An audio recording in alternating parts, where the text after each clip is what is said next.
वो गया, उसने कहा पुराने वक्त देखो कितने अच्छे थे, और कोई होता सिपाही उसके मार के तो उसी समय 1 2 3 कर दे, जैसे आजकल होता। सिपाही किसी की सुनता है? फट जेल में डाल। उसकी बड़ी पावर होती है। मत समझना आजकल आसान, सब एक दूसरे से ताना जुड़ा होता। तो बादशाह ने कहा अच्छा। बादशाह छत पर पहुंच, बोले कौन है? तो देखा कि कबीर साहब हवा में खड़े, उनका चोगा पहना और हवा में है, 1 फुट जमीन से ऊपर है उनके पांव, और वो बात कर रहे। बादशाह की बोलती बंद हो गई।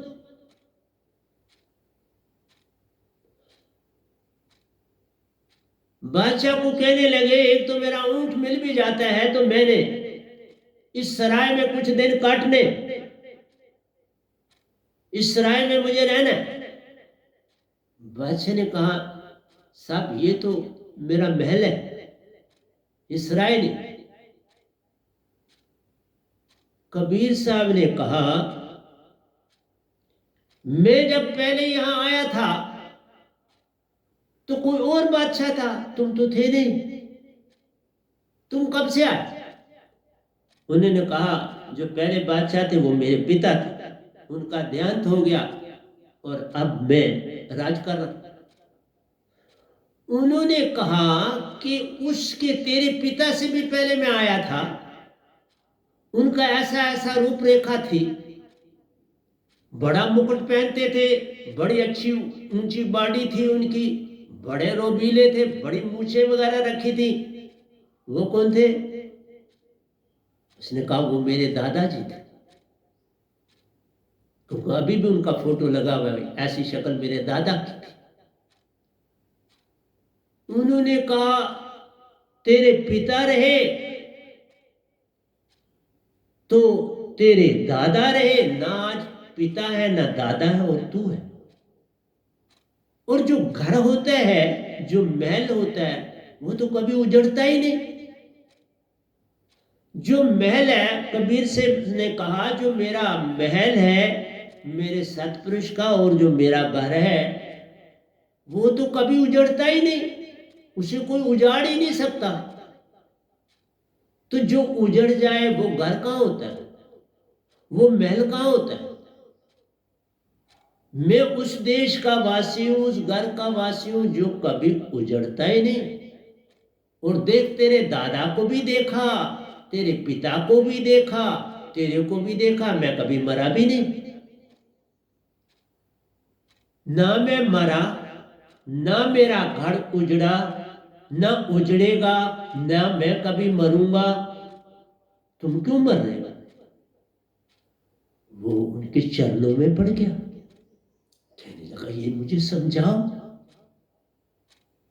फिर कबीर साहब ने कहा मेरा सत्संग फलानी जगह पे होगा, कल इतने बजे, हर दिन इतने बजे होता है, तो वहां आओ, वहां तुमसे बाकी बात करूं। इसलिए मैं भी तुम्हें यही कहता हूं, मैं न मरा, न मरूंगा, न मरा था। मेरा घर सदा अटल और अविनाशी है, मेरा पिता अटल और अविनाशी है, मेरे परमहंसा अटल और अविनाशी है। मैंने निज दाम के ऊपर भी कल लिख दिया है, जब इसकी टर्न आएगी तो वो भी आपको सुनाऊंगा। इसलिए तुम उस घर से उजड़े के यहां आ गए हो। तुम्हें ना अपने पिता का पता है, ना अपने सरबंदियों का पता है, ना तुम्हें अपना पता है। तुम इस कालजाल में फंस के रह गए। इसलिए यहां तो सब कुछ उल्टा है और इसी को तुम सब कुछ मान गए। इसलिए जिन्होंने तुम्हें आज तक प्रवचन दिए हैं ना, सच बोलता हूं, सिर्फ तुमको लूटा, तुम्हें धोखे में रखा। एक कबीर जग में आए, एक चदरिया संग में लाए, ज्यों की त्यों धर, लीनी चदरिया वैसी की वैसी, सतपुरुष को जो जा सौंपी चदरिया, वही चदरिया वह नाम ने लाई। हर एक साधक को भी पहनाई। जब जाऊंगा और भी उज्जवल करके ले जाऊंगा। क्यों कि सतपुरुष उज्जवल कर रहे हैं उसको पल पल। मैं काम कर रहा हूं, मैं हूं ही नहीं। वही बोले ना, तो परख के देख कौन बोला। जो बोला मुझे पता ही नहीं था, तो फिर कौन बोलता है ये बता दो ना। जो बोलता है उसको जानो। मैं भी जो बोलता हूं उस समय ही सीख रहा, क्योंकि वो बोल रहे हैं, अब वो मुझ में पक्का हो। पहले कच्चा कच्चा था, अब दिन ब दिन ये चदरिया पक्की होती जा रही। इसलिए तुम जब कहते हो ना ये मर गया, ये उत्पन्न हो गया, ना वो उत्पन्न हुआ ना वो मरा। ना कोई उत्पन्न होता है ना कोई मरता है। तुम रूप बदलते हो, गिरगिट की तरह रूप बदल के आ रहे हो। कभी बच्चे बन जाते हो, फिर जवान होते हो, फिर बूढ़े बनते हो, बूढ़े से फिर बच्चे बनते हो, जवान होते हो, बूढ़े हो जाते हो। ये क्रिया है। इस क्रिया में फंस के हर जीव रह गए और ईर्ष्या और द्वेष को पाता है। यही तो मैंने कहा, संत भी कोई बनेगा तो उसके पहले जितने भी सरबंदी होते उनमें नफरत आ जाती। क्यों कि वो हम इसको क्या मानते हैं, हमसे आगे निकलते, आगे बर्दाश्त नहीं है किसी। इसलिए उसकी ना कोई बीवी होता है ना बच्चा होता है। क्यों नहीं होता कि वो बर्दाश्त ही नहीं कर सकते, तो बीवी बच्चे का क्या लेना देना। अरे जो साधक बनते हैं वो बर्दाश्त नहीं कर पाते जब तक वो थोड़ा थोड़ा नहीं जाते। तो उनमें तो आ गई रिवेंजफुल एटीट्यूड होता है जो कल को बच्चे होते।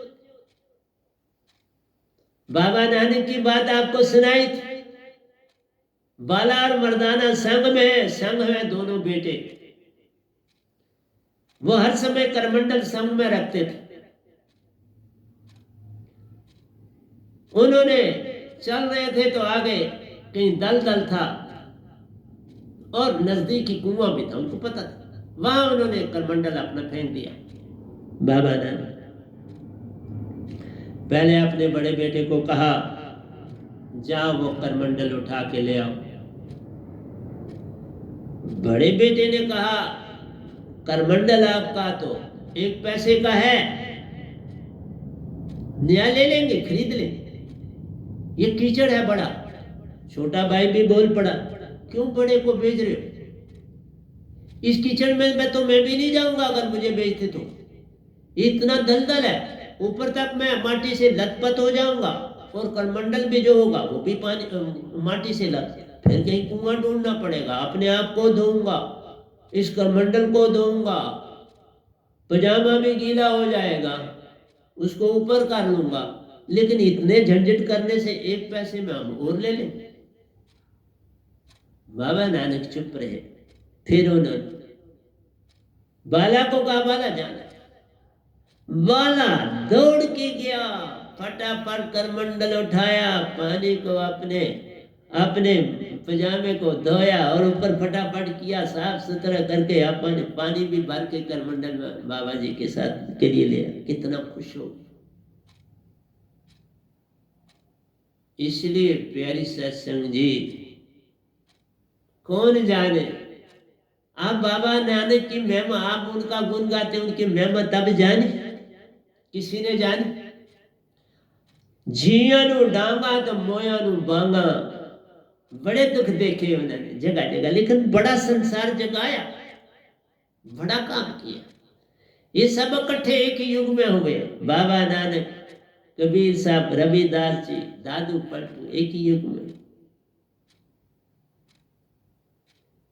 मेरा कहना है, मैं बड़े बड़े जो अच्छे अच्छे पीर पैगंबर भी हुए उनका भी बोलूंगा। मुझे किसी से वैर विरोध नहीं, सबसे प्रेम लगाओ।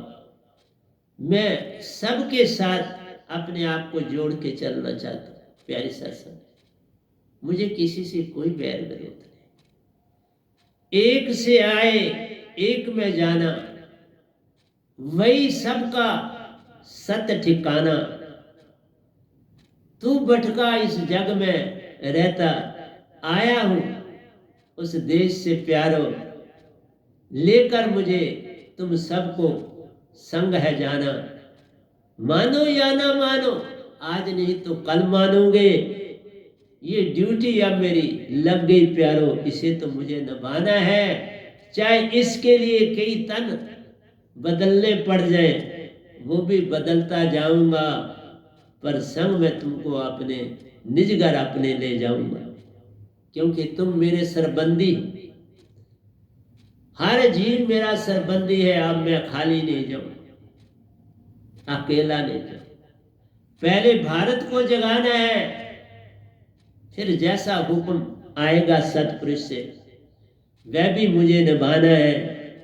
पहले भारत फिर दूसरे देश प्यारो, मेरा भारत जागा, इसको महान से महान बनाना है।